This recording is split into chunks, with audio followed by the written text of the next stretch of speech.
যারা মুক্তিযোদ্ধা করে নাই তারাই মুক্তিযোদ্ধা সেজেছে।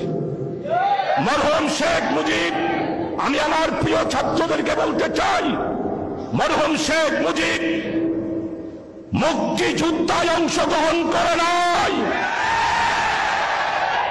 মুজিব, আপনি বাংলাদেশের মানুষকে স্বাধীনতার ঘোষণাকে অসমাপ্ত রেখে পশ্চিমা সেনাবাহিনীদের হাতে গ্রেপ্তার হয়ে পশ্চিম পাকিস্তানে নিরাপদে কারাগারে ছিলেন।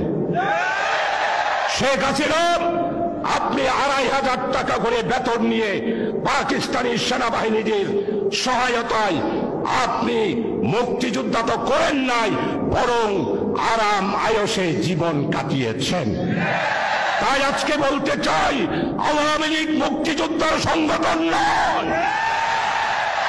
আওয়ামী লীগ হলো ফ্যাসিস্ট, আওয়ামী লীগ হলো গণতন্ত্র হত্যাকারী, আওয়ামী লীগ হলো বাংলাদেশের জনগণের দুশ্মনে পরিণত একটি সংগঠন।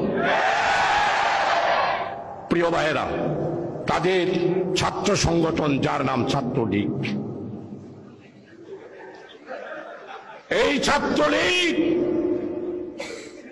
1997 সালে জাহাঙ্গীরনগর বিশ্ববিদ্যালয়ের দর্শনের সেঞ্চুরি উপাধি পেয়েছিল এই ছাত্রলীগ।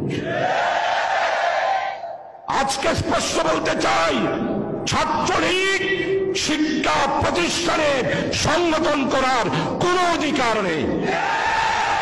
কারণ এই ছাত্রলীগ বৈষম্য বিরোধী ছাত্র আন্দোলনের ছাত্র জনতার উপর ঢাকা বিশ্ববিদ্যালয়ে গুলি চালিয়েছে, চট্টগ্রামের মুরাদপুরে গুলি চালিয়েছে, নিউ মার্কেটে গুলি চালিয়েছে, বজ্রহাটে গুলি চালিয়েছে, নতুন ব্রিজে গুলি চালিয়েছে, লালহান বাজারে গুলি চালিয়েছে।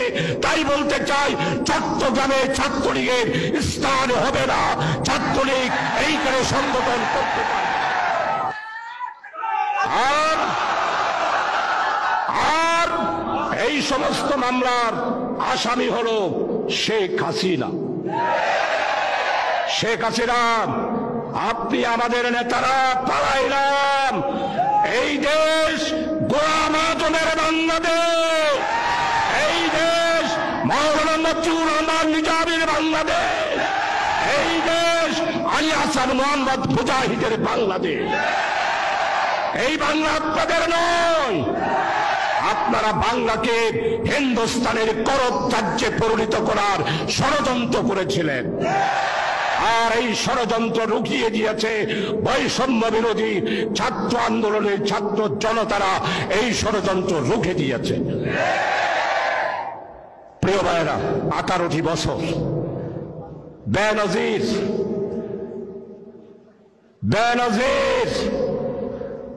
পুলিশ প্রধান ছিলেন, র্যাবের প্রধান। দেইতে হন্ড জেলায় ফেট হতো, গাল হতো। কি বলল?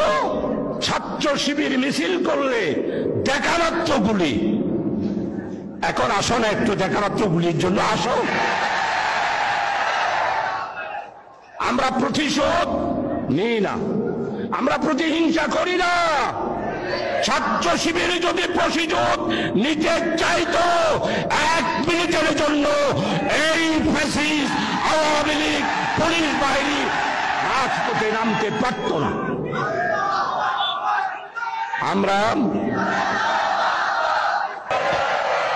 আমরা কোরআন বুঝি, আমরা হাদিস বুঝি, রাসূল আকরাম সাল্লাল্লাহু আলাইহি ওয়াসাল্লামের জীবন চরিত বুঝি। ছাত্র শিবির যদি চাইতো, গুলি দেখা মাত্রই গুলি। ছাত্র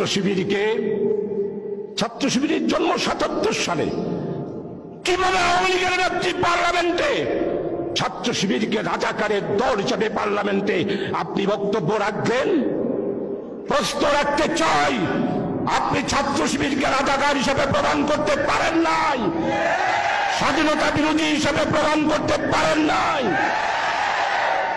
জঙ্গি হিসেবে প্রমাণ করতে পারেন নাই, সশস্ত্র সংগঠন হিসাবেও প্রমাণ করতে পারেন নাই। তাই 1 আগস্টে আপনি ছাত্র শিবিরকে জামাতের সাথে সম্পৃক্ত করে নিষিদ্ধ ঘোষণা করলেন। করলেন কি? সন্ত্রাস দমন আইনে 18(1) ধারায় ছাত্র শিবিরকে নিষিদ্ধ করা হলো। করলো কে? স্বরাষ্ট্রমন্ত্রী আসাদুজ্জামান কামাল। 1 তারিখ গেল, 2 তারিখ গেল, 3 তারিখ গেল, 4 তারিখ গেল, 5 তারিখ। 1 তারিখ 4:30টায় নিষিদ্ধ করলো, আর 5 তারিখ 4:30টায়, 4:45টার সময় শেখের বেটি শেখ হাসিনা বাংলাদেশ থেকে চুরের মতো পালায়া ইন্ডিয়াতে চলে যেতে হলো।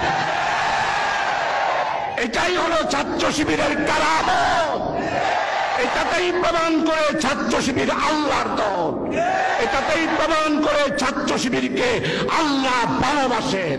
ছাত্র শিবিরের প্রত্যেকটা নেতা কর্মীকে নিরাপত্তার চাদর দিয়ে আল্লাহ তাআলা হেফাজত করেন।